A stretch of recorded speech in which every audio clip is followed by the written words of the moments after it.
Broadcast is now starting. All attendees are in listen-only mode.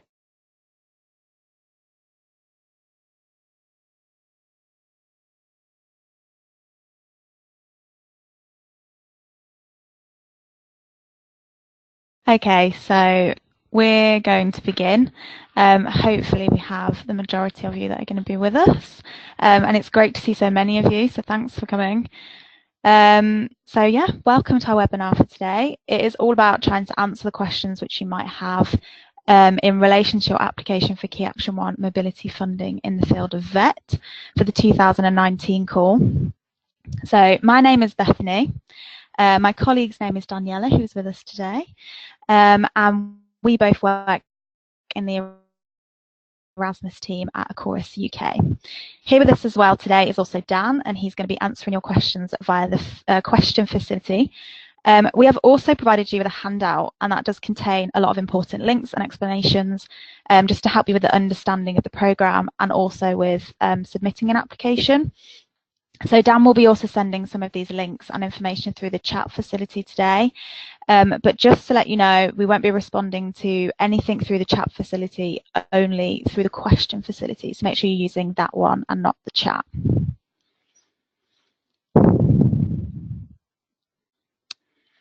Okay, so before we delve into this session today, I just want to go through some technical aspects of the webinar, just to make sure you can all hear us okay. So if you are attending this webinar on Key Action 1 VET, which I hope you are, these are the things that you should see on your screen. So to the left should be the GoToWebinar viewer through which you can view this presentation.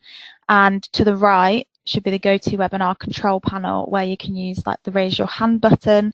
You can ask questions with the questions box, and you can also select your audio mode as well. So if I can just check now to make sure you can hear me okay. So if you can hear me, can you just click the raise your hand button just to see, make sure that you can actually hear us. And if you are experiencing any issues, please let us know in the questions box as well. So if you can hear us, can you just raise your hand? So click the raise your hand.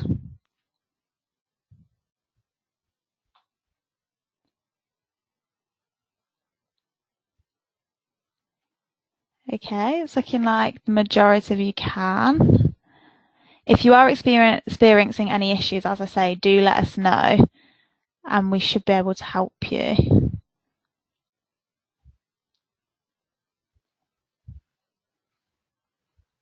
Okay, it looks like the majority of you can, so we will move on. But yeah, if you do have any issues, let us know.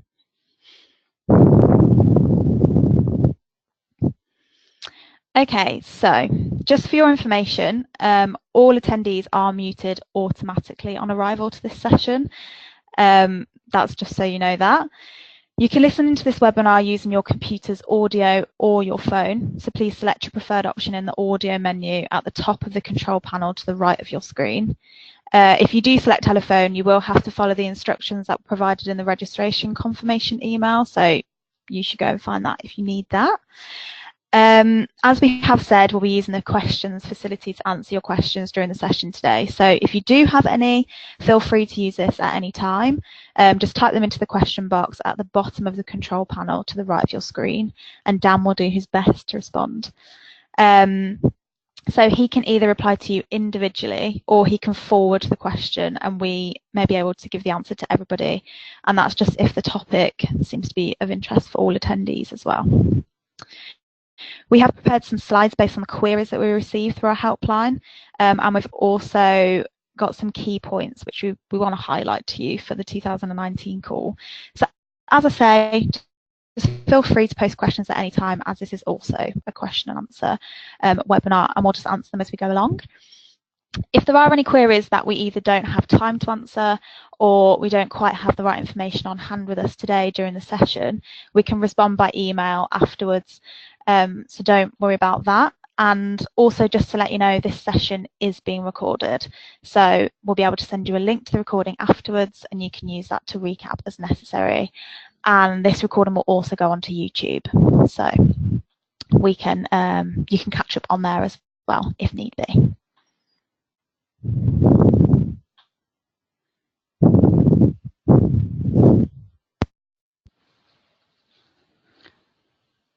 All right then, good morning everyone.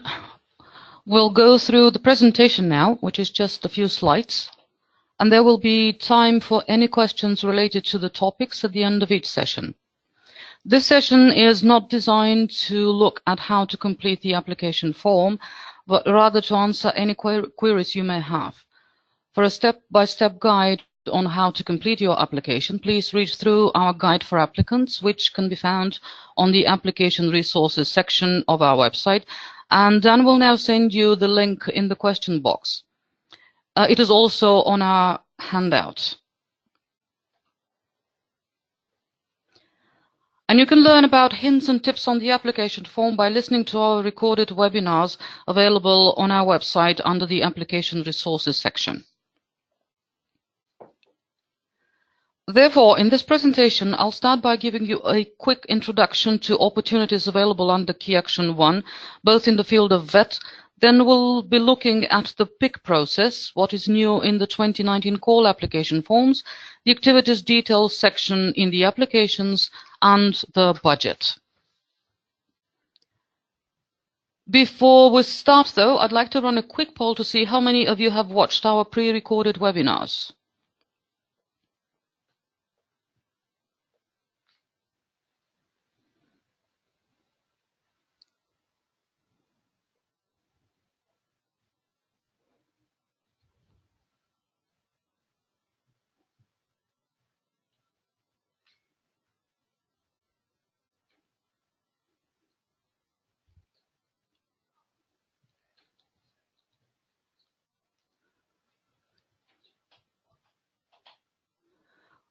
Well, it looks like 1/3 of you have watched the pre-recorded webinars, so we would strongly encourage you to take a look at that because it provides a step-by-step guidance as to how to complete the new web application form. Thank you for your answers. We will now be going to go through the opportunities available under Key Action 1, Vocational Education and Training. Now, specific to learners, the funding can be used to support apprentices and VET students enrolled on an IVET program within a VET organization. The placement must include work-based learning at a VET organization, employer, or other relevant organization. Please note that vocational study alone is not permitted. The mobility must last a minimum of 2 weeks, of which 10 days must be working days, and a maximum of 12 months, excluding travel time. VET graduates can also be supported through Key Action 1 VET Learner Mobilities. They must complete their mobility within 12 months of graduating from their VET qualification. And more information on VET qualifications can be found in our Key Action 1 VET Guide for applicants. Now, with mobility for staff, specific to VET staff, there is the opportunity to undertake 2 main types of mobility activities. The first is teaching or training assignments, where staff deliver training in a VET organization abroad. This also encompasses hosting a trainer or teacher from a partner organization to deliver structured training at the applicant organization or its consortium partners. The second activity type is staff training, where staff undertake work placement or job shadowing experience in an enterprise or any other VET organization abroad. In the case of teaching or training assignments, Key Action 1 is open to persons from enterprises, public sector, and or civil society organizations, as well as to the typical target group of VET trainers, managers, and support staff. Staff mobility activities can last from 2 days to 2 months, excluding travel time, and must be consecutive.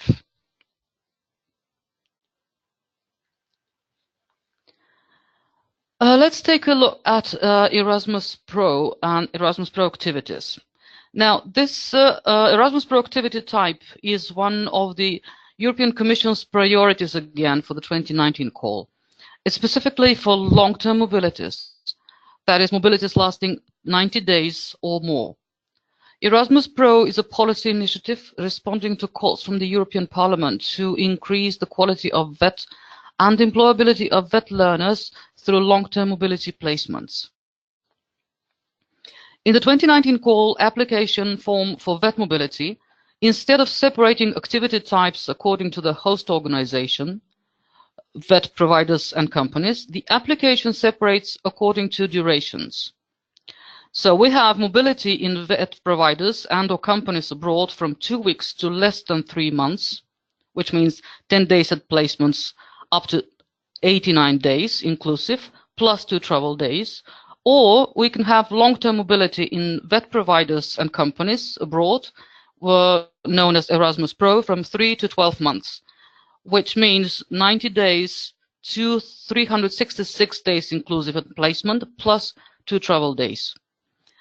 Under the ErasmusPro, for applications forms which include ErasmusPro activities, applicants can request advanced planning visits. The APVs allow you to meet your host partner face-to-face to prepare the mobility together in order to facilitate interinstitutional cooperation, better prepare the mobilities and ensure their high quality. That is in order to arrange the logistics of ErasmusPro mobilities. The eligibility criteria for this is outlined on page 54 of the 2019 program guide and explains that the duration of a visit can be a maximum of 3 working days, excluding travel days. Each APV is limited to 1 participant, that is 1 staff member only from the applicant organization and per hosting organization. Only 1 APV is allowed per organization.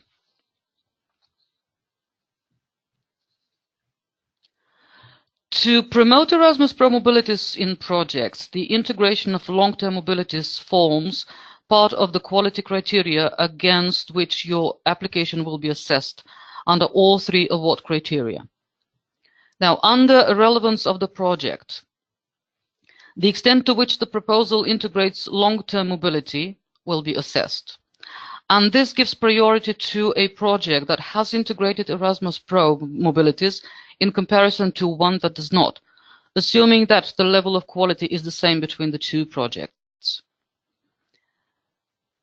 The quality of the project design and implementation criteria covers the clarity of planning and feasibility of implementation of long-term mobility, and it is used to assess the quality of planned ErasmusPro in terms of practical arrangements.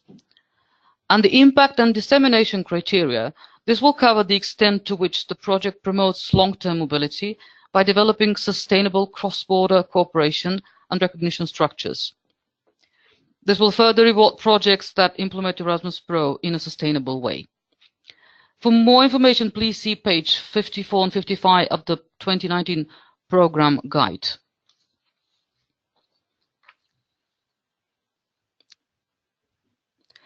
Now, similar to VET charter holder applications, ErasmusPro will now also be given priority in allocation of funds, and the national agencies will approve applications with ErasmusPro activities as a priority. Therefore, projects that include ErasmusPro activities and score over 60 and meet the thresholds in each assessment category will be prioritized for funding. If you decide to include long-term mobilities in your proposal, you should take care to highlight how such mobilities will be managed. For example, how participants will be prepared, monitored, and mentored for the longer mobility duration, as opposed to participants on short-term mobilities of less than 3 months. For example, the recruitment and selection of participants for a long-term mobility would need to be considered to ensure the participants are mature enough to undertake a mobility for the duration. Also, a participant on a long-term mobility may require more detailed preparation than a participant on a mobility of 2 or 3 weeks, where an accompanying person will be present. As accompanying people cannot be present for the duration of the mobility, how will the participants be monitored? Further support and guidance is provided within the Key Action 1 VET guide for applicants.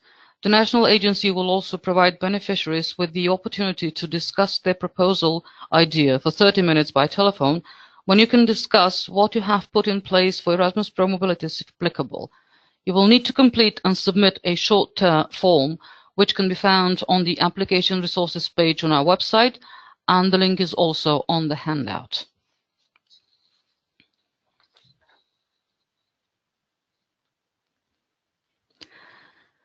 As ErasmusPro is geared toward long-term mobility for VET graduates and apprentices in particular, I want to quickly highlight to you a network called EuroApprentices. EuroApprentices is a network of Erasmus Plus funded apprentices and learners on VET work-based learning schemes established by national agencies in Austria, the Czech Republic, Germany, Denmark, Finland, and Italy. The purpose of this network is to give apprenticeships an individual face and a personal story by allowing apprentices to come together during annual run transnational cooperation activities events to talk about their experiences of learning abroad and its benefit for personal and professional development, and to also disseminate the individuals' success stories in their own countries. Another purpose of the network is to increase the visibility of the Erasmus Plus program, mobility of apprentices, and the attractiveness of VET. The network is inspired by the Europeus network in the youth sector. In 2018, the UK National Agency recruited its first group of 4 EuroApprentices who have gone on to have a successful year. As part of their role, they have spoken at UK National Agency events and travelled to Vienna, Austria for the EuroApprentices network meeting in June, among other experiences. In 2019, the network meeting is being held in Valletta, Malta. Unfortunately, applications for this year have closed. However, we expect that we will be looking for more capable and enthusiastic VET apprentices to apply for the 2020 EuroApprentices later this year. So you can keep your eye out for any suitable candidates.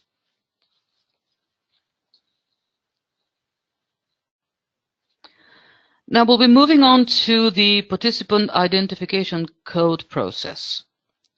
Organizations which have participated in Erasmus Plus or other EU-funded programs previously will already have a PIC, but we have included a few slides showing frequently asked questions about the PIC process for those of you who are new.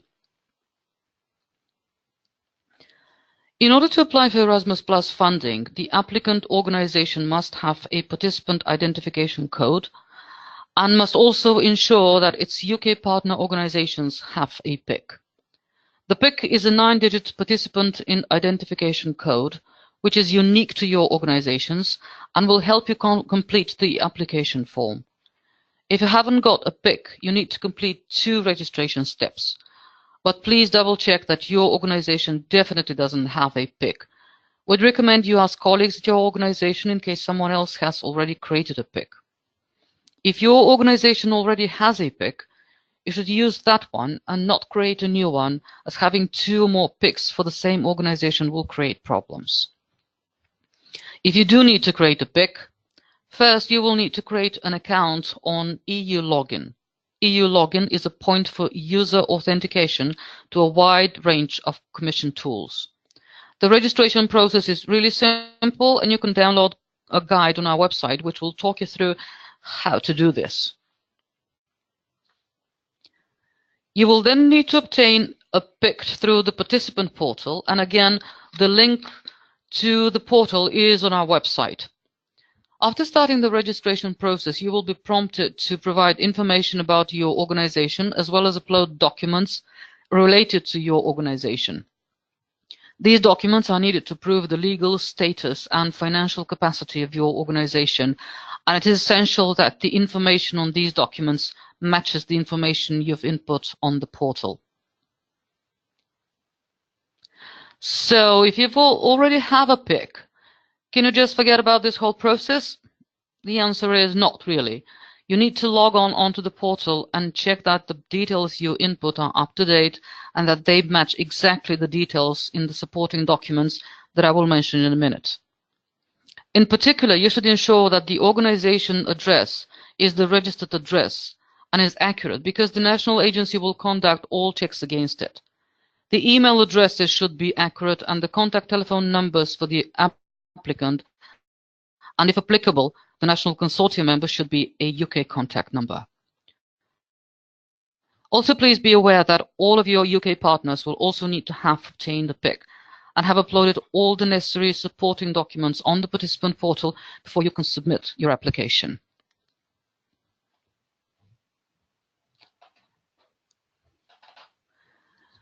Following are some common questions we receive about the PIC process. First question is, how can I check my institution's PIC? Now, if you aren't sure of your institution's PIC, you can actually search via the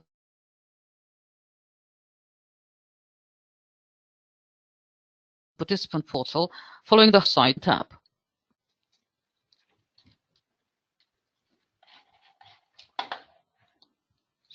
Sorry about that. All right. Thanks.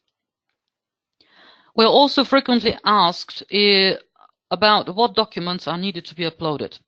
So as applicant, you need to upload a completed legal entity form and also a financial identification form, and both will have to be accompanied by supporting documents. The legal entity form needs to have a supporting document, any document of incorporation or registration which proves the legal status of the organization. The financial identification form needs to have as supporting document the recent bank statement. Your UK partners also have to have completed the legal entity form and uploaded it to the portal. There are links to where you can find these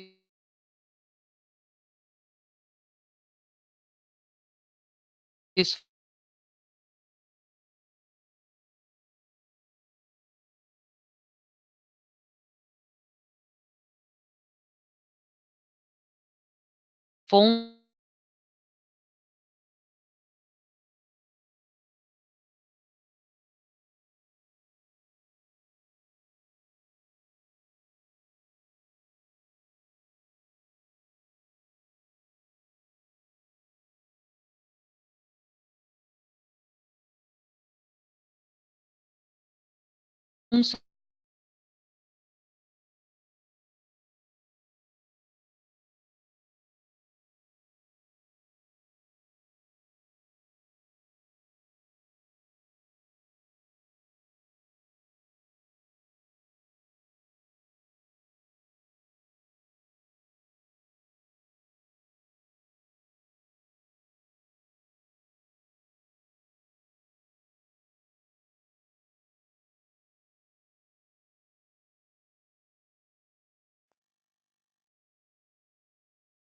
The registration document which proves the legal status, which proves that the organization is a legal entity.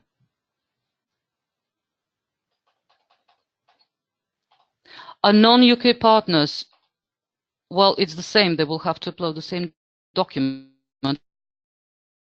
although in this case we'll be validating the documents uploaded by the UK Consortium partners.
Okay, we have a question. Am I right in thinking that any company that VetPro learners to, they will also have to have a PIC and will have to upload all these documents as well?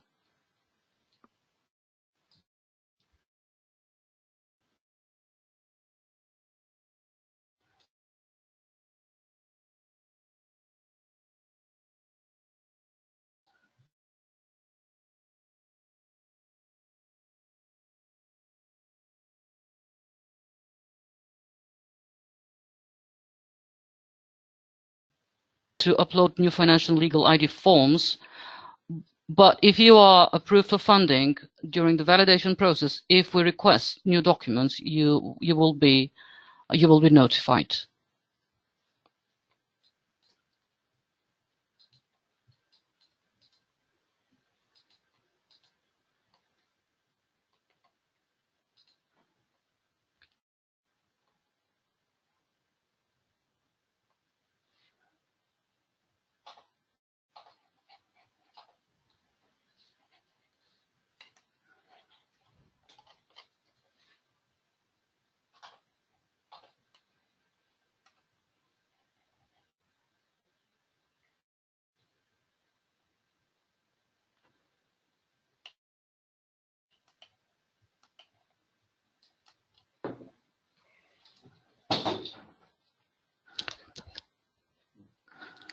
Okay, thank you for questions.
Okay, brilliant. So we're just going to move on to the application form and what's new in 2019. So what you might need to keep an eye out for with this new application form.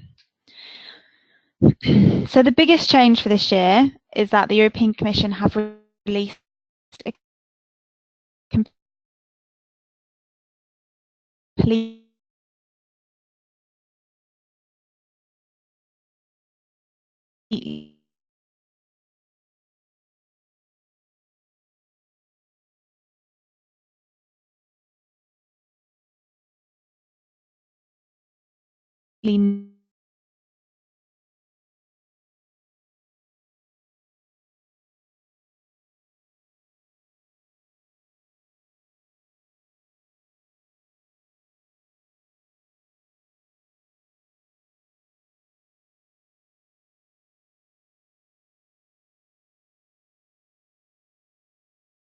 new web form. Saves every 2 seconds or basically after every change you make. When a section is completed, it's marked with a green tick, and when a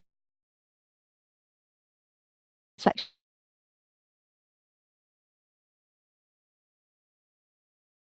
is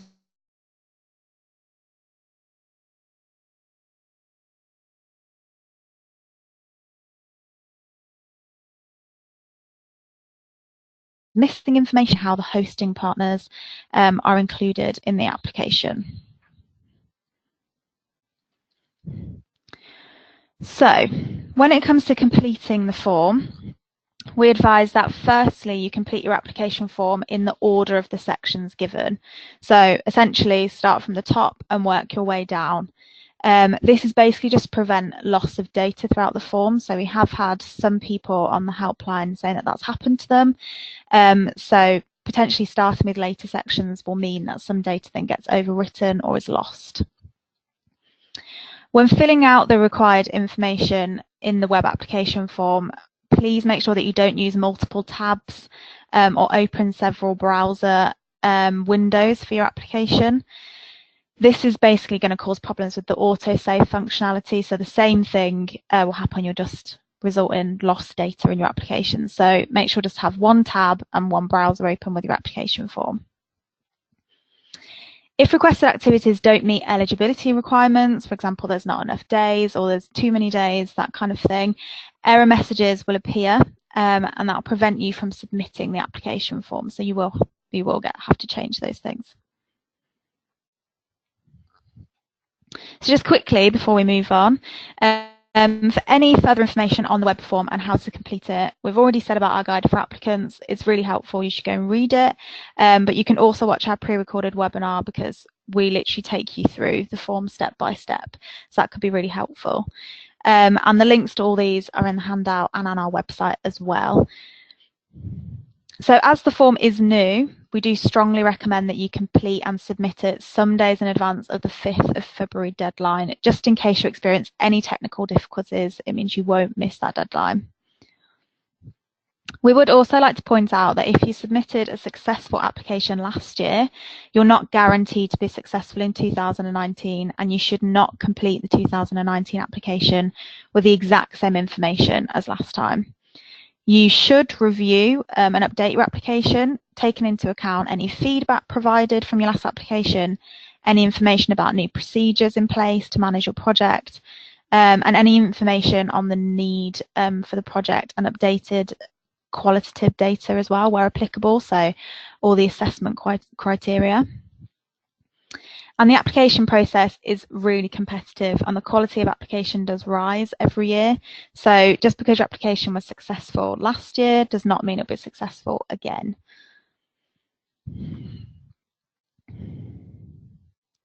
So to begin with, there are some more general differences with this application form that applicant organisations should be aware of before submitting one.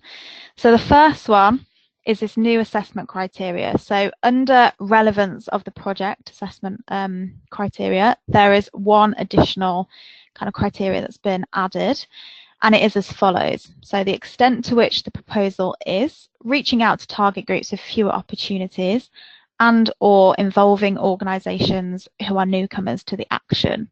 So this could be something that you might want to involve into your project. But remember that all assessment criteria can be found on pages 54 and 55 in the 2019 programme guide.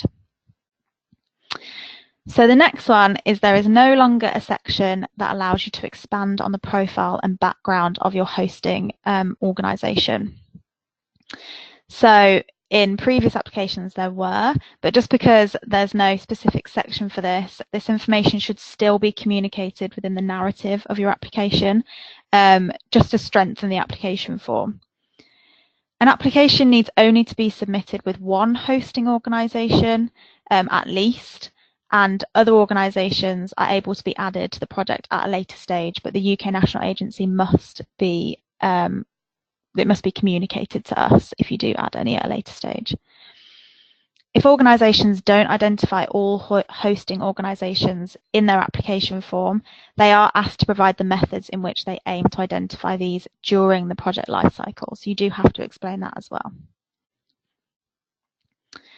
For 2019, it is no longer necessary for receiving organisations or hosting organisations to have a PIC to apply. So it is still recommended that they obtain a PIC, but if you decide not to enter a PIC, the necessary information does still need to be completed manually on the web form. Applicant organisations, just as a reminder, do need a PIC, in order to apply, and all members of National Mobility Consortium as well also need a PIC if that is applicable for your project. And just finally, the sharing facility on the application has been updated. So this used to be a read-only sharing facility, but it is now possible to allow another user to edit that application. So the user that can edit it must have an EU login as well to access the web form, and only one user can edit the application at one time. And it's easy, you just have to put in the email address in order for that to go through. There are some other general differences as well, like some questions are worded differently and some character limits have changed, but all these differences, along with the comprehensive step-by-step guide, is found within our guide for applicants. So moving on to some more specific changes, we'll just start with the changes within activities. So firstly, the most noticeable change is that all the duration of mobilities is now calculated as an average. This has been introduced to allow for some flexibility regarding the mobility durations, especially for larger projects. And it is important that even though it's not an exact number, that the duration and the budget that it creates within the form needs to seem realistic and achievable. So just as a tip, if your mobilities are all the same duration, it may be easier to use just the precise average of your planned mobilities, but maybe for larger projects with different durations, you might want to use like the actual average, but you should refer to the total number of days and decide whether it will still be feasible for your organisation to deliver those number of days. So secondly, this is linked to the first point, but mobilities are no longer entered into the form as flows. So they're now entered just per activity type and country group within the activity on the application form. And this is along with the average duration of all the groups or the flows to the same country group as well. And then the budget is created using this information. And finally, the previous application forms have asked for the country of the hosting partner organisation when filling out that activities section. However, for 2019, it is only necessary to know the group of countries the receiving country belongs to. So there are 3 groups, and on the application form it tells you which country is in which group. And each group has different unit cost. So that's how the budget is created there. Although it's not a requirement to enter the exact receiving country, obviously, for this bit, a strong application will include the planned destinations and mobilities in the narrative of its application form as well. So just moving on to the changes affecting the budget section of the application form. Firstly, it is now possible to record the amount of participants that don't require a grant. So this means no travel or individual support will be requested for them, but organisational support can be. This may be useful for some projects who have had participants who don't need funding and haven't been able to stipulate this in the past. So now it is a lot easier to do that. So some wording has been added this year to the programme guide, and that affects the expensive travel costs. So projects are still able to apply for financial support for expensive travel costs. And remember that you can only apply for this if the standard unit cost for travel doesn't cover at least 70% of your actual travel costs. And if that is the case, and you do want to apply for financial support for that, for expensive travel costs, you can only request up to a maximum of 80% of your actual travel costs.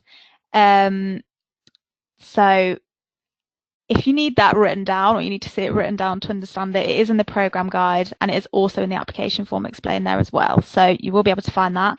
But if you are awarded the expensive travel costs, then this replaces the standard travel grant. So you won't get both. You either get the standard travel grant or the expensive travel cost, exceptional costs. And this now has been clarified in the programme guide this year. So there is a bit of extra wording there. Remember as well, if you are going to request expensive travel costs, it has to be justified in your narrative as well as to why you're requesting that.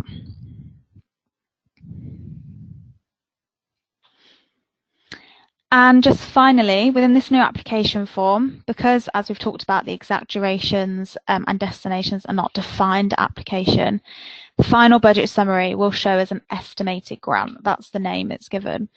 So if you are awarded funding, it will be at final report stage that your exact final grant will be calculated based on the exact number of abilities reported and the associated unit costs, and all of those, the associated unit costs, you can find in the Erasmus Plus programme guide as well. But applicants are strongly recommended to ensure that the amounts calculated at application stage, even if it comes up as an estimated grant, are still able to be delivered within that project and by that organisation. And budgets will be assessed in proportion to the organisational and financial capacity of the applicant. So, a lot to digest, but do you have any questions about the new features of this application form?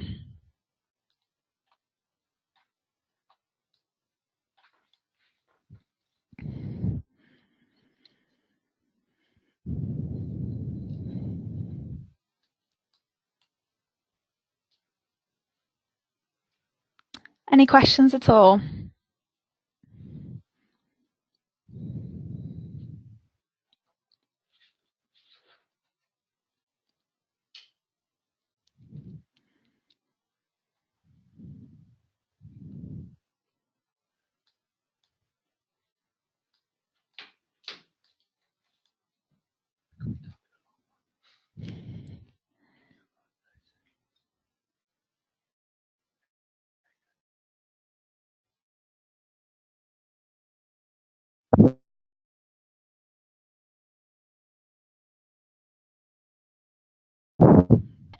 And it sounds a bit scary, but basically just make sure that the budget that comes up, that is the budget that you will be awarded, that will be in your contract. But just make sure that it is still deliverable by you. So you kind of have to use that as your goal. So just think of it as you would have if you applied before. It's basically just that kind of budget, but we just wanted to explain that when it comes up as an estimated budget,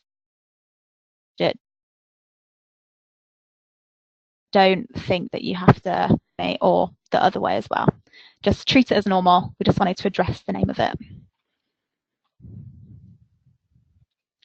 The helpline is always there if you need to phone up for support.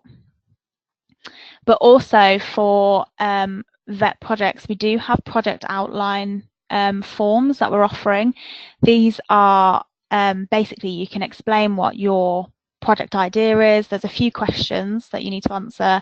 You explain what your project idea is, and then we can phone you back up, and it's like a half-an-hour chat that we can have, and you can explain, and we can give some advice or kind of like our ideas as well to help you along with your project. So if you are interested in that, I think Dan might have just sent the link, or if not, it is on the handout to our application resources, and you can find the project outline form there.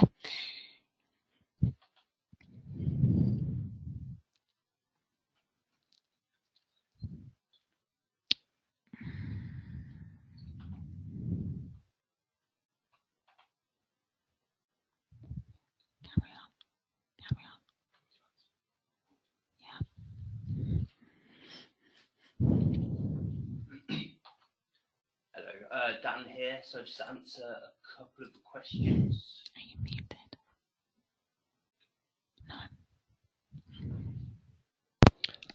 Hello, Dan here. So I'm just going to answer a couple of questions as well. So just starting at the top, I can't find feedback on previous application 2018. Am I able to request it again or find out on the site? Answer is yes. If you can't find your feedback from last year, you are able to email our helpline, and a member of the team will send through the feedback again. Okay. Next one. Can you go over the? No, you can you go over the estimated budget of final report? No. So your estimated budget would be your total grant amount for the project, and the rules remain that you would never be able to get funded over your approved grant amount.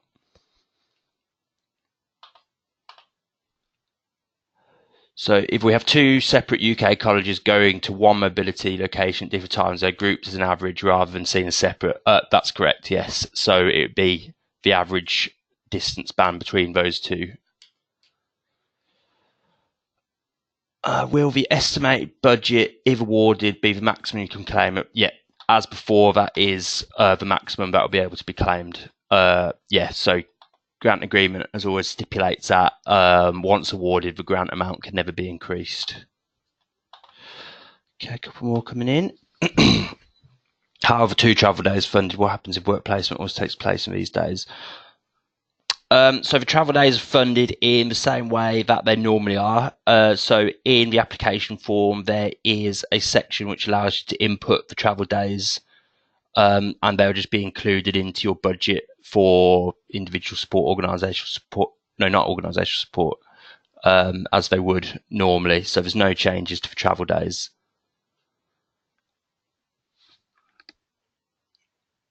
A work placement shouldn't. I mean, you can travel on the day's work placement, but you just get 1 day's funding. So whether it was down as a travel day, I mean, it should be reported as a activity day as opposed to a travel day, as there's still stuff going in place. But regardless, you'd get the same funding amounts if the activity was still going on or if it was a travel day.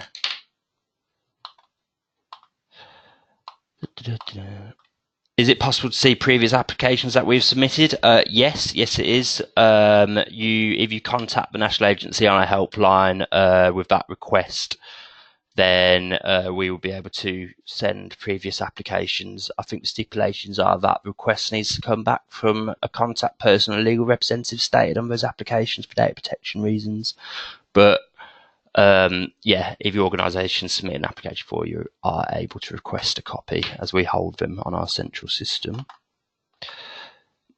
Should you always include 2 travel days? No, travel days are dependent on the distance which has been travelled. There's usually a cut-off of the distance calculator, which is typically set at the below 500 kilometres distance band. So, for example, if you're travelling from, say, London to Brussels, which is quite a short distance, the travel may only take you, 45 minutes to an hour on a plane, then the travel days wouldn't expect to use both travel days and just one. So it typically means that 2 24-hour periods of time are being used for travel. So in short distances, it would only be expected that 12 hours are used at the end of each mobility. But yeah, this stuff is all fact checked by us after submission of applications.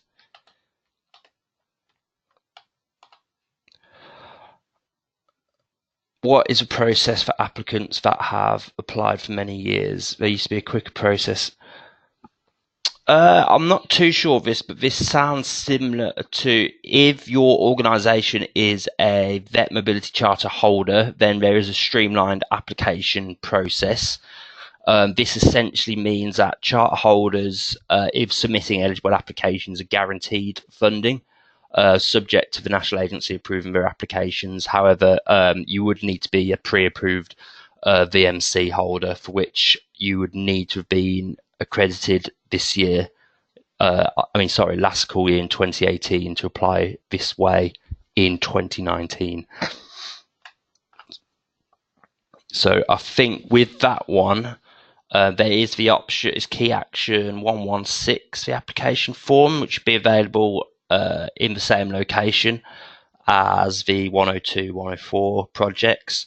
But if your organisation isn't a VMC holder, you wouldn't be able to submit this application form as it come up with an error.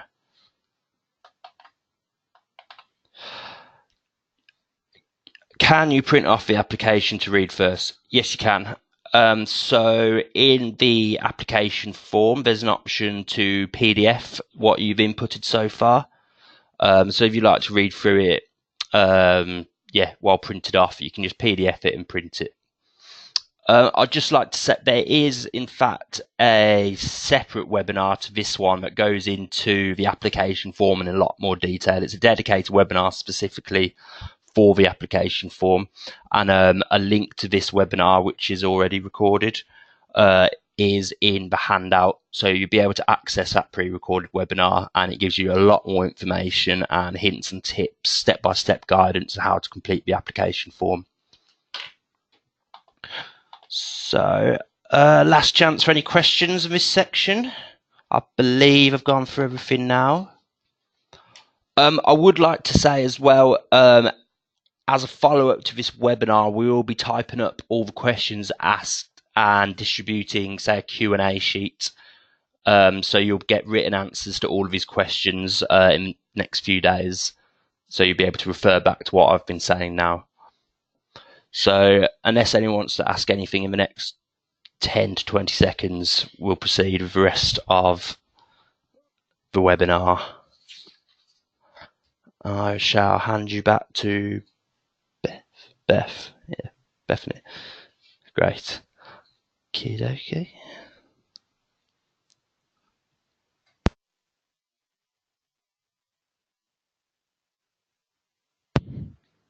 Okay, brilliant.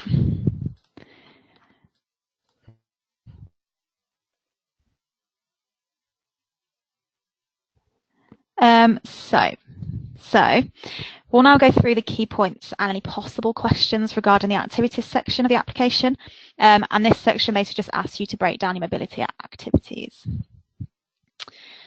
So here is some potential questions and problematic areas that we have had in the past. So just to start with, we'd like to clarify the distance band. So once you've entered in the relevant information, to request for individual support under an activity type, you then move on to requesting for travel. And there you're asked to enter the number of participants relating to the appropriate distance band. So to find this distance band, you have to use the European Commission's distance calculator. So do be aware that the distance band should cover the entire journey. So this is from the UK point of origin, so that's your starting point, to the specific venue of activity, and that's your destination. It's measured in one straight line from that point of origin to the destination. Do please note that the distance that the distance calculator does is just one straight line, so it looks like one-way journey, but the travel unit cost has been calculated to cover the return journey. So secondly, it's important to note that it's possible for you to include both staff and learner activities within the same application. They are separate activity types, so just ensure you're entering the information for the correct one, but you don't have to do a separate application form for staff and learners. They can go on the same one. And just finally, you will need to ensure that the country of origin is always the United Kingdom and that the country of destination is eligible for Key Action 1 VET. For any further details regarding what countries are eligible to participate for Key Action 1, do have a look at the programme guide. And the only exception to this, as in having the UK as a country of origin, will be if your VET project plans to receive training or teaching from foreign staff mobility at your organisation in the UK. In this case, the country of origin will be that of your partner organisation sending the trainer.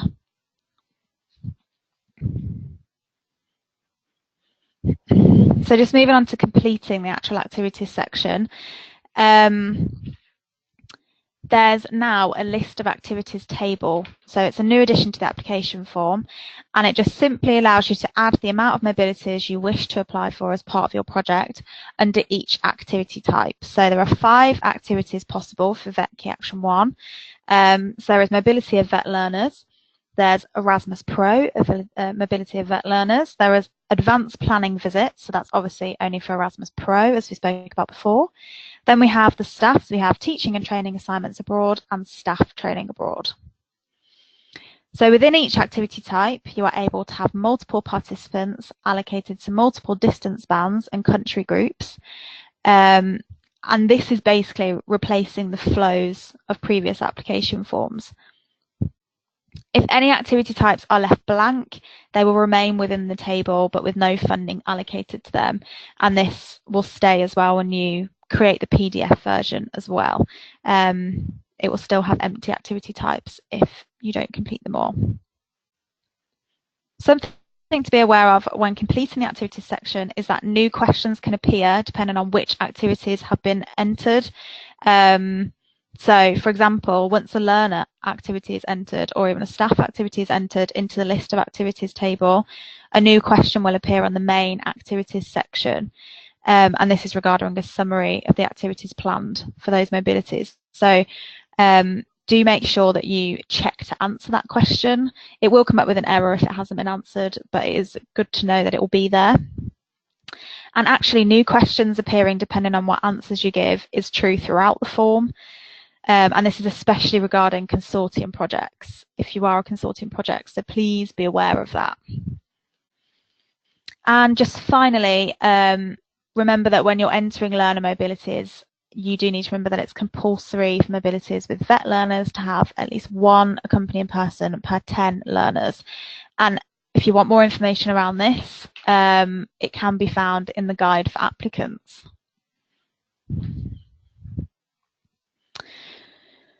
So just going to cover some potential questions and problematic areas with the consortium. So just to start with, if you intend to apply as a national consortium, you will need to add at least 2 consortium members to your application form for your application to be eligible. There must be a minimum of 3 organisations within a national consortium, which can include you, obviously, as the applicant organisation, and then 2 other UK organisations. Please also ensure that consortium partners are eligible to participate in the Erasmus Plus programme. Guidance on this is provided in the guide for applicants, and sole traders and organisations that are not incorporated are not eligible to participate. So if one of your consortium organisations is ineligible, resulting in only 2 eligible consortium members, this may make your application ineligible and the UK National Agency will not be able to fund your project. So just to reiterate something that was said earlier, consortium members must have a PIC, and they also must upload a financial identification form and a legal entity form as well onto the participant portal. And any mandate templates that you might need are found on the application form, and they're automatically generated with the organisation's details. So you can find that under annexes on the application form. So now we can take any questions you might have about activities.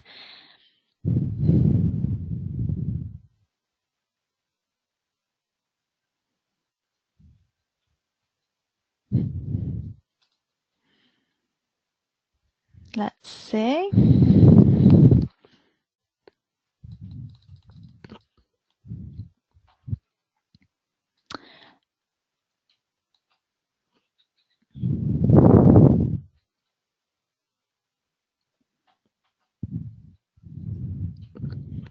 So for the accompanying person ratio, we'll be applying to send multiple small groups from different curricular areas to different partners. In order to ensure that there is one accompanying person for each small group, our overall ratio would be more than 1 accompanying person per 10 learners. Will this be acceptable? Yeah, it will be acceptable. Basically, for any accompanying persons that you want to send, you'll have to justify sending them anyway. So just make sure that you can justify that in the narrative of your application form. And this sounds like it would be something that would be justified. So that should be fine, yeah. But as I say, you do have to justify that when it comes to it.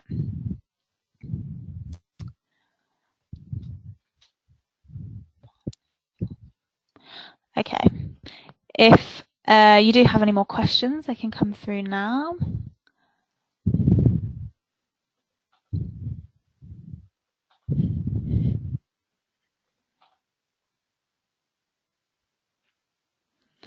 What's the minimum stay per accompanying person? We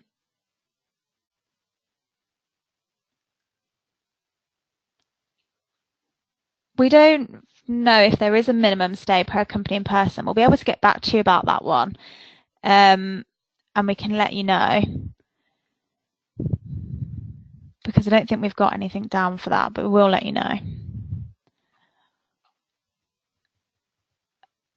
Are we able to swap accompanying persons halfway through the mobility? Yes, you are able to do that. As I say, if there's anything to do with that, just make sure if you can preempt it happening that you put it into your application form and you justify it. But yes, you are able to do that.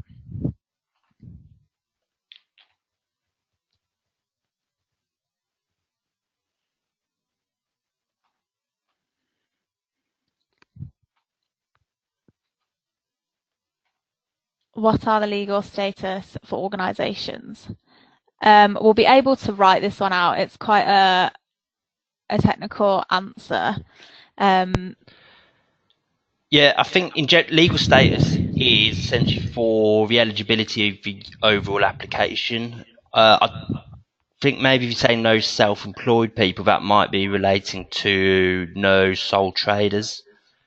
So in order to be an eligible organisation taking part in a project, you need to be incorporated in the UK, i.e. registered on Companies House or with a charity commission, for example. And there's a couple of other acceptable legal forms like Industrial Providence Society, which not very many, but you can do that.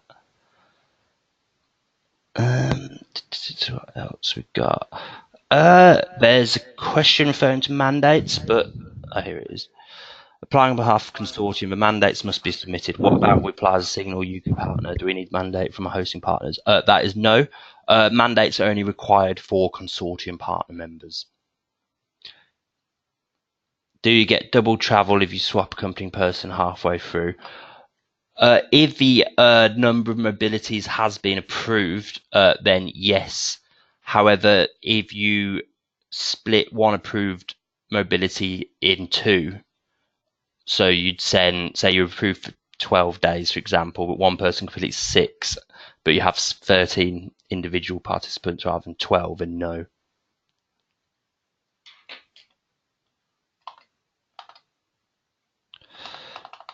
Let's have a look. Just going through them again, guys.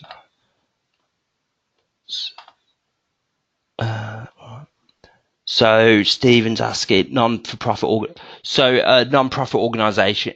It's all-encompassing. So I'd say for an organisation to be eligible, it would need to be incorporated in the UK. So registered with Charity Commission or the Companies House, or a couple of factors. I think there is a more thorough list of the eligible organisation legal types in the UK guide for applicants, because the programme guide doesn't cover specific UK organisation types, because that guide's used all across Europe, so there's different legal formats across all the different countries.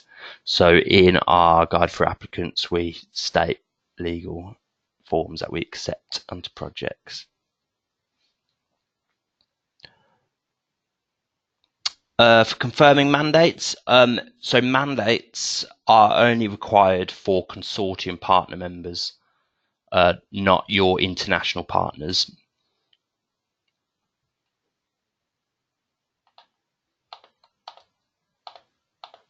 So I think got one outstanding question, which we'll, I think, hopefully be able to answer by the end of the session from David about the minimum stay for accompanying persons, but everything else appears to be answered now. So if you've got any more questions, say ask them in the next 30 seconds, otherwise we'll move on.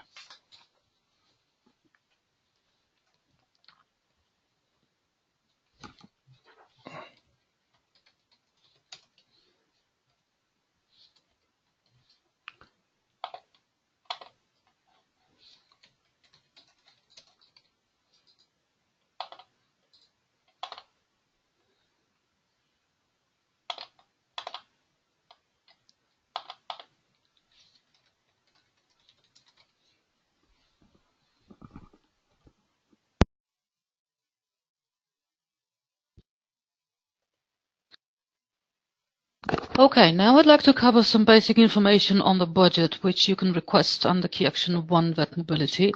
There are many similarities, and we hope you will have questions on this aspect as well.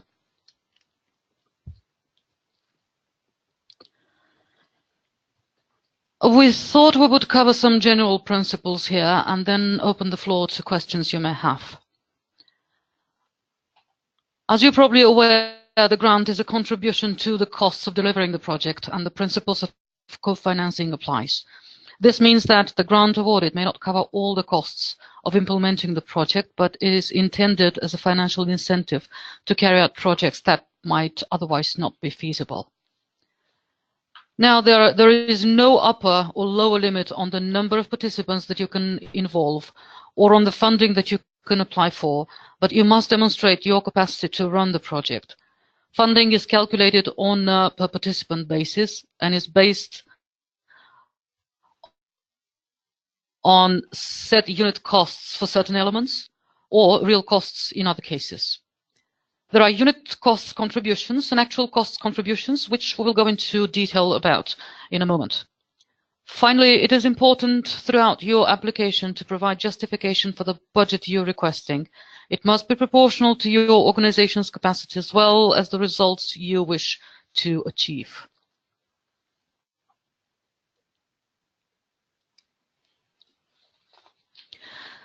Let's take a look at this slide. It provides a review of the budget based on unit costs. The budget items you see here are unit costs, and with unit costs, the funding is automatically calculated depending on the unit. This can be the number of participants for a certain duration or a set cost for distance traveled, for example. Budget headings using unit costs are travel, organizational support, individual support, and linguistic support where applicable. The organizational support amount is determined by the number of participants and covers the organizational and management work needed to successfully complete a mobility project, like preparation, monitoring, validation, and dissemination. Another unit cost-based budget is the travel budget, which is determined by the distance between the sending and hosting city using the official EU distance calculator online. The individual support budget applies to all projects and covers the day-to-day expenses of participants while on mobility, including accommodation, food, and local transport. You can also request individual support for one travel day before and one after the mobility. The individual support needs to be spent on the participants in full. Now, the linguistic support in cases where the required language is not yet covered by the European Commission's online linguistic support, applicants can request linguistic support. This budget category is only available for mobilities of 19 days of length or longer.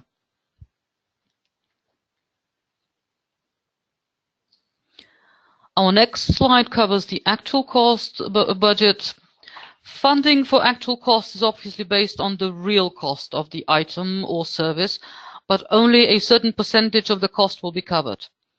Budget headings using actual costs are special needs support, where we can find up to 100% of the actual cost, and exceptional costs. For exceptional costs, a percentage of the actual total cost will be funded via the Erasmus Plus budget. The percentages and more information are in the program guide. What does special needs support refer to? It is support for specific needs, and it is based on actual costs and need to be justified within the application. These costs are directly related to participants with disabilities and accompanying persons, including travel and subsistence. The exceptional costs budget include funding for financial guarantees, which admittedly is very rare, and expensive travel costs, which includes any expensive domestic travel costs and travel to and from outermost regions and overseas territories and countries. Please note that expensive travel costs can only be claimed for in cases where applicants can demonstrate that a standard Erasmus Plus travel grant will not cover at least 70% of the overall travel costs. This cost will then replace the standard travel grant. Supporting the participation of participants with fewer opportunities can also be claimed under exceptional costs. For example, it could be used to pay fees for the issuing of a passport. It is important to know that any request for financial support to cover special needs and exceptional costs must be clearly explained in the application form. The assessor will not assume anything in relation to these costs and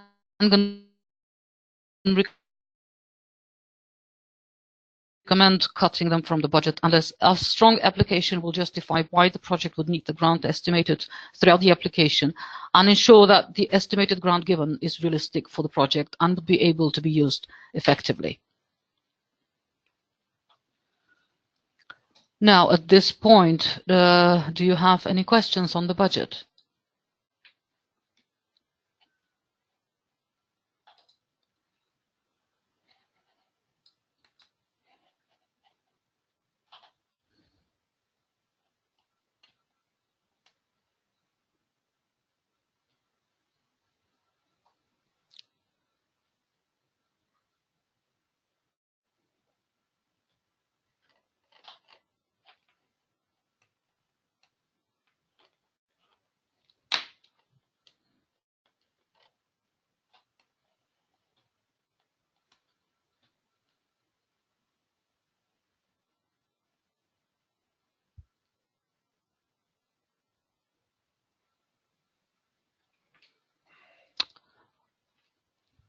Oh, there's a question. Will it be prompted to justify all costs, or is it expected that we do that?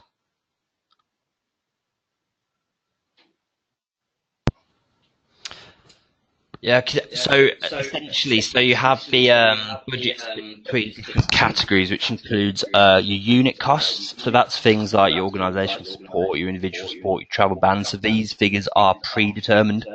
So these are automatically entered into the application form as you complete information about your activities, i.e. how long they are, how many people are going, and how far. However, you also get budget headings which are actual costs. So these are the ones that need to be justified in your application form. So these are your exceptional costs, special needs support, and linguistic support as well. So there is sections on one of the tabs, I believe, on the application form, which is a field for exceptional costs, for special needs and so forth, where it allows you to justify the reasoning for the amount you've put in and why you need it. So an example of this would be if you go into a country where you might need a visa, or one of your participants, say isn't a UK national but resides here but might need a visa to go to another European country. So you'd enter €100, reason non-UK citizen requiring visa to participate in activity in this country, for example.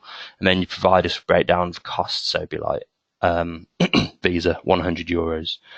There's other things that come under exceptional costs. It can be quite wide and varied, and we go into detail about these much more in our written guide for applicants. So I think that covers your question as well, Stephen.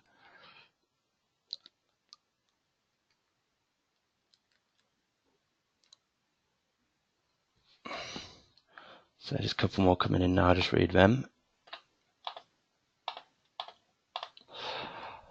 Linguistic support, am I right in thinking a license is issued by Erasmus for online training at no cost? That is correct for certain languages. So the online linguistic support, OLS, that exists on a full program for a number of European languages. It's growing every quarter, and I can't remember the exact list at the top of my head, but for example, languages like French, Spanish, German, Italian, Portuguese, they're all covered. It's some of the less widely spoken languages aren't covered by OLS, and it's if you're doing an activity in these countries, then you'd be able to request specific funding up to a certain limit for language support, linguistic support in these areas. So again, that would need to be justified. So you'd say something along the lines of OLS does not cover, for example, using say Latvian.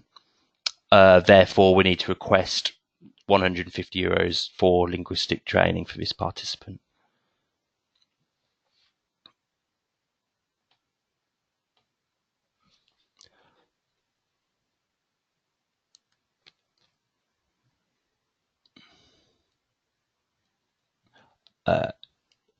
Is it possible to get access to online linguistic support for mobilities less than 19 days? No, it's only for mobilities that reach that threshold and above.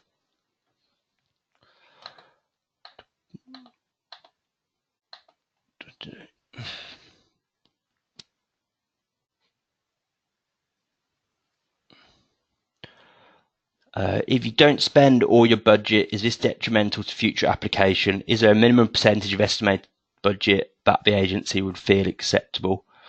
So for specific applications, it wouldn't be detrimental. However, if you wish to apply for the Vet Mobility Charter or its potential successor when the program changes after 2020, then you need to reach a budget consumption of at least 80% for your last 3 projects. So if you don't reach 80%, then it can be an issue if you wish to apply for the Vet Mobility Charter.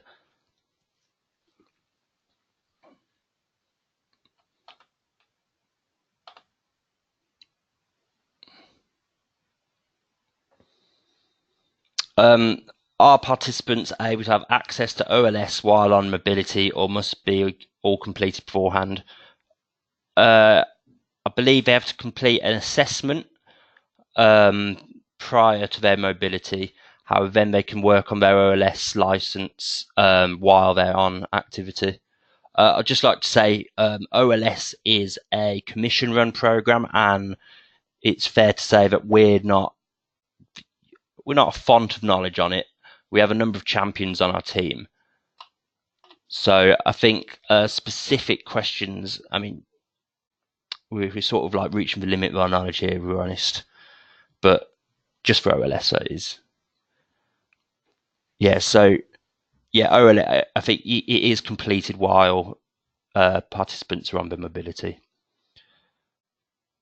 Okay. Can you clarify an organisation's financial capacity?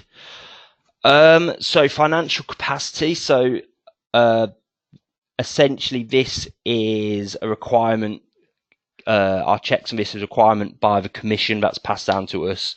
So essentially it's a risk management strategy from the European Commission. So essentially there's a formula that exists that compares the requested grant amount for a project against an organisation's current, so you have to submit your accounts, so it'd be a calculation based on your grant total against your I think net assets and annual income, and then we just put the figures into a formula and it provides an outcome. It's black as white as that. So I mean, in essence, issues would be if you're a small charity and you apply for a grant of €200,000 but your annual income is, if your annual income is, say, €1,000 and your net assets is 20,000, then there could be issues with us awarding €200,000 to that organisation.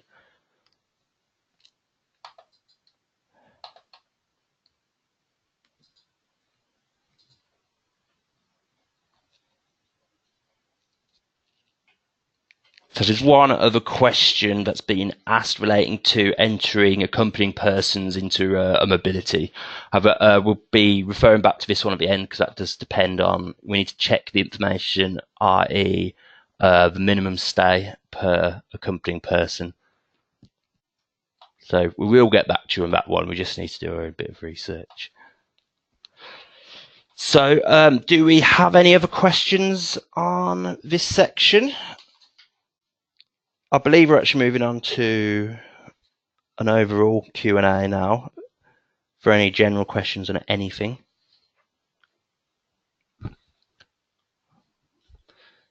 So yeah, I believe we're moving into a bit of an open forum now. So if anyone has any questions relating to anything, this would be an opportunity to ask us and we'll answer to the best of our ability.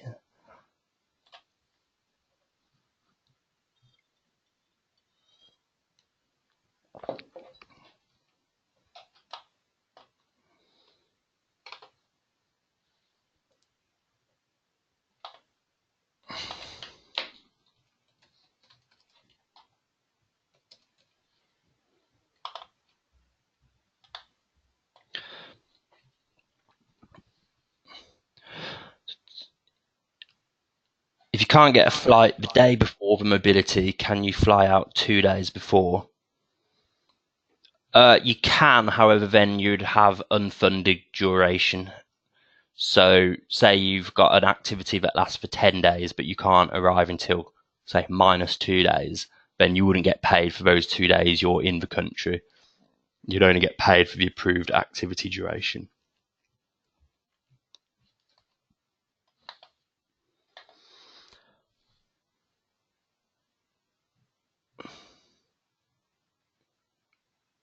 Is there a requirement for us to have letters of intent and other form of sign agreement in place with receiving partners? Yes, so if you are successful in your application, when we contract with you, we provide you with a set of template agreements. So these range from agreements of a grant agreement with a partner, a learning agreement, you have things like memorandums of understanding. So you sign these with your partners and the individual participants, and these are detailed in your grant agreement if you're successful in applying for funding. When you find out if your application is successful or not, important question. So for our time frames, I believe it's a number of months after the deadline. I believe provisionally it's approximately 4 months after, and we'll be looking to notify organisations at the end of April, beginning of May, if they've been successful or not.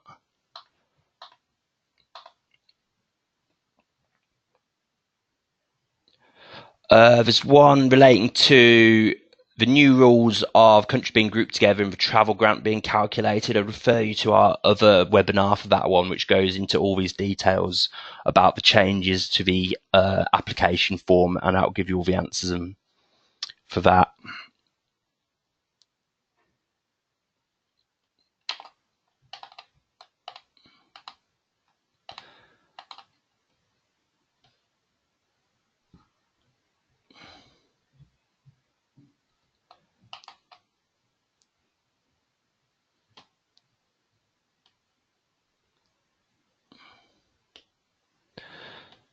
Is the lead organisation responsible for the participant's place of stay, and what is the criteria? So, I mean, that's a organisational issue, so that's for you to decide between yourselves and your partner organisations, and you'd have to put your plans into your application form, and then it'd be assessed by the assessor. So we don't have any guidelines for who's responsible for organising, say, I presume by place of stay you're referring to accommodation.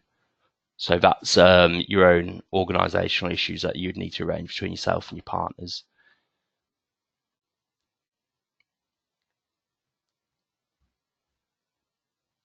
So apart from PIC code, we don't need to have loads of information from our European partners. No. So now you don't need the mandates or anything like that. So you don't really need any information from your partners at application stage.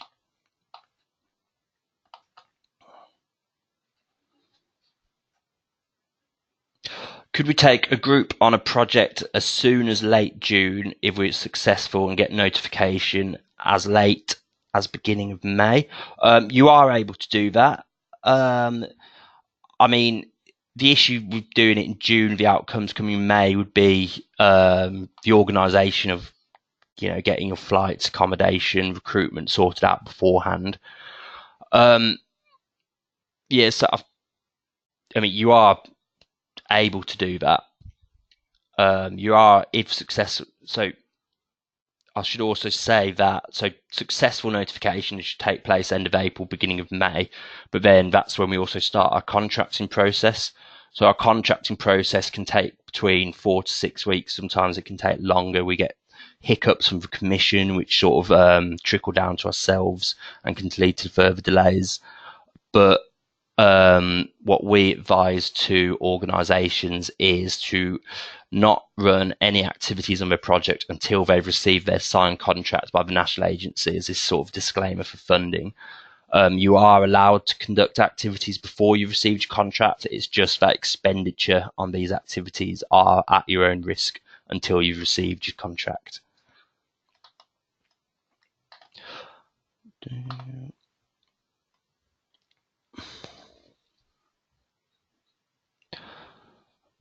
Is there any fixed proportion? So there is a fixed number of hours per week, and I can't remember off the top of my head, but this would be found in the guide for applicants. We'll also just write down the exact number and details to that answer in the follow-up to this webinar.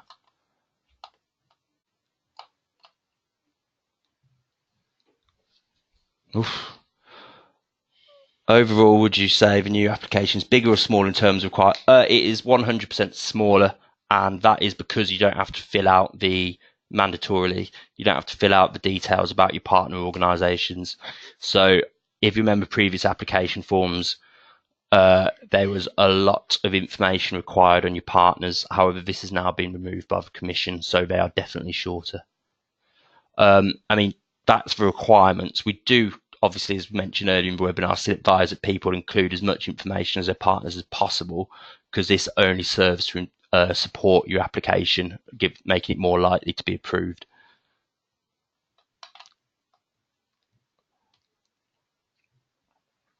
Can both short-term mobility and long-term mobility be in the same application, or we need to submit two separate applications? One, yes, they can be in the same application. Two, they have to be, because you can't submit two separate applications unless you're applying under a consortium. So you are allowed to do the different activities within the same project. It's just obviously, as ever, you'd need to essentially explain why you're doing two different types of activities, and how completing two different types of activities fits into your organisational goals, for example. So you can do them at the same time, they just need to be linked to the the reward criteria for call, and yeah, you can't submit two applications as an individual organisation. So just go through, see if there's a couple. So if we do not need mandates of partners, then do we still need to get letters of intent for each partner? No, at application stage, you don't. So there does then, what we require is for auditing purposes, monitoring purposes. When we do checks in organisations, we do expect to see participant agreements, but or partnership agreements, between different organisations. But this, it's we annex this document with your grant agreement, and you can then sign it, and it's not required to be done at application stage. I think that is everything apart from our duration of accompanying persons.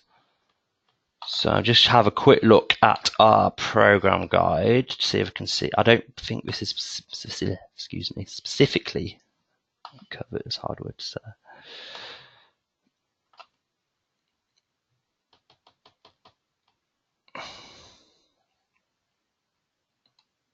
No, so what we'll do with that question is we'll just include it in our type up of all the questions that have been asked today. So as I said, this will be completed by the end of the week, definitely. So all the questions being answered today, we'll provide a written Q&A document, and we'll include the answer to that in that document. So you'll be able to get your answer then. However, unfortunately, we're not being able to answer that one at this moment in time, because I could speculate, but I don't want to give any incorrect answers out.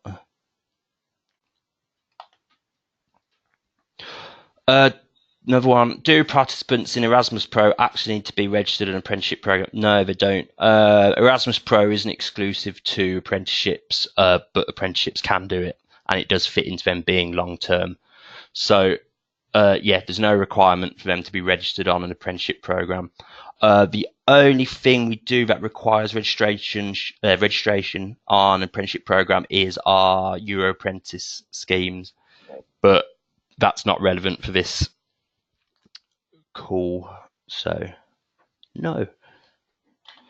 So we'll leave the forum open for another minute or so. If you've got any other questions, if not, we'll be handing it over to you guys. My colleagues in the room with me. So we'll just give that another minute just to let you dwell in the information you've absorbed and see if you can think of any other questions you have for me. It's worth saying as well, I mean, our helpline's open all week. We're available on the telephone 9 AM to 5:30, Monday to Thursday, until 5 o'clock on Fridays. So a member of our team's always available to help guide you. You can email anytime and we'll respond within 2 working days. And also we have our project outline forms for people who have very specific queries about their projects. So these can be found on our website under the vet section, how to apply. And you can fill them in, submit them to our inbox, and then we'll get in touch with you and arrange a telephone consultation, as it were. So no further questions have come in, so I'll give it 10 seconds and I'll hand over back to my colleagues.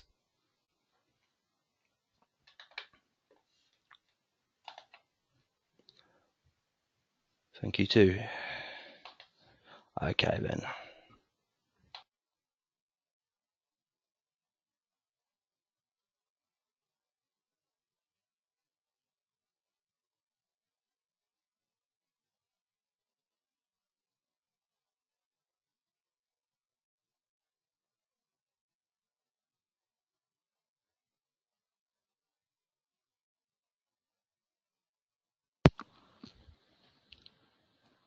So final poll of the session. Is your organization ready to submit an application?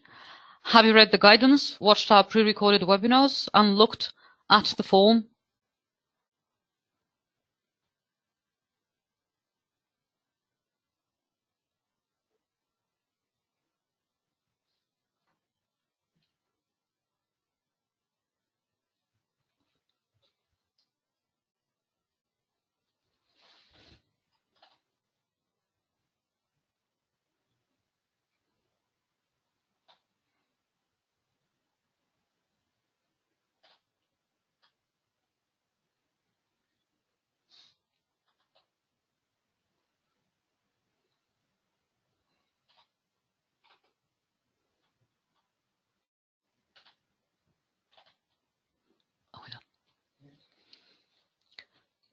That's good. It looks like 65% of all participants are already ready to apply for the 2019 call. Sorry.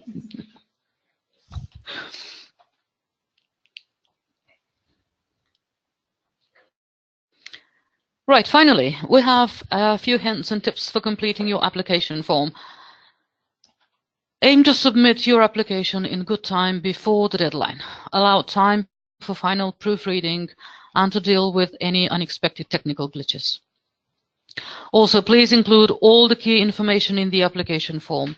It seems obvious, but make sure you answer the questions in the application form fully and provide as much relevant detail as possible. Cross-refer with the quality criteria to ensure these are being addressed. Do not assume that anything is obvious. Make it clear. Avoid errors or inconsistencies and make sure the application form itself includes all the key information about your project.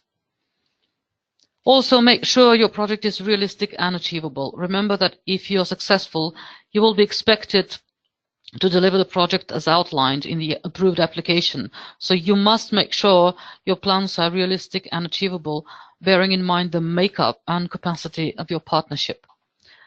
Think about quality over quantity. More is not necessarily always more. Review the award and eligibility criteria in the program guide as well as the guidance for assessors. It's also available on our website. Being aware of elements your application is being scored against will inform the information to provide in response to the questions asked in the form.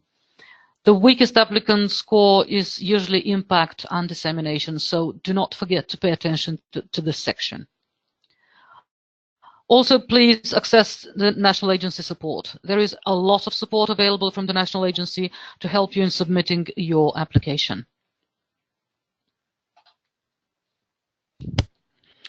So just to conclude, I'd like to point out the further support that is available from the UK National Agency. So the first one is something that Dan's already brought up as well. It's our project outline feedback session. So basically to get feedback on your Key Action 1 Vet project idea. And as he said, you can find it on our website under the Vocational Education and Training section. So do make sure, if you are wondering about that, to use that to submit one, and we can get back in touch with you about your project idea. We've gone on and on about it, but we do have a guide for applicants, and it's basically explaining how to fill out and submit the application form, and it's all on our website as well. So there is a guide for each action type, so do make sure you're reading the correct one, but it is really useful and it will help with you submitting an application. And we've also talked about this as well, but you can listen and watch our recorded application support webinars too. And for Key Action 1 Vet specifically for 2019 call, it is already on YouTube and the link is on your handout. So you have no excuse, you can go and watch it. But it is really helpful. It goes through the actual application. You can see the application on your screen. So it could be really useful for you. If you haven't done so already, please do sign up to our newsletter. It provides the most up-to-date information about the call and the Erasmus Plus programme. And on our website, you can also find all other important information and key documents that can support you with completing your application. So do make sure you have a look there. And we have also talked about this as well, but we do have our helpline where our team is available to answer all your questions and give you a bit more one-to-one support with your Key Action 1 application. So the Key Action 1 Vet deadline, this is important, is the 5th of February this year, 2019, and it's at 11 AM. So you'll notice on the application form it says midday. That is Brussels time. So remember, we are 1 hour behind. It's 11 AM UK time. But Daniela did say earlier, do try and make sure that it gets that you submit it earlier than that day, just for any technical glitches. But that is the deadline that you need to stick to.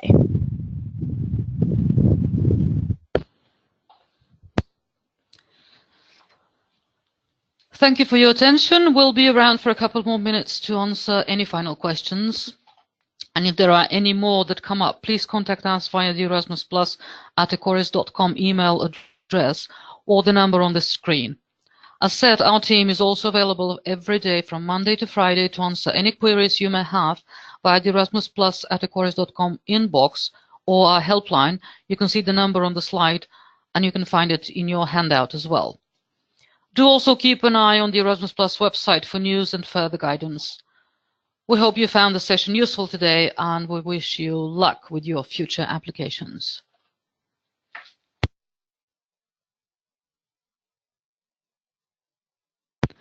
So we will be able to be around for the next maybe 5 minutes or so. Just if you've got any other questions, we can answer them.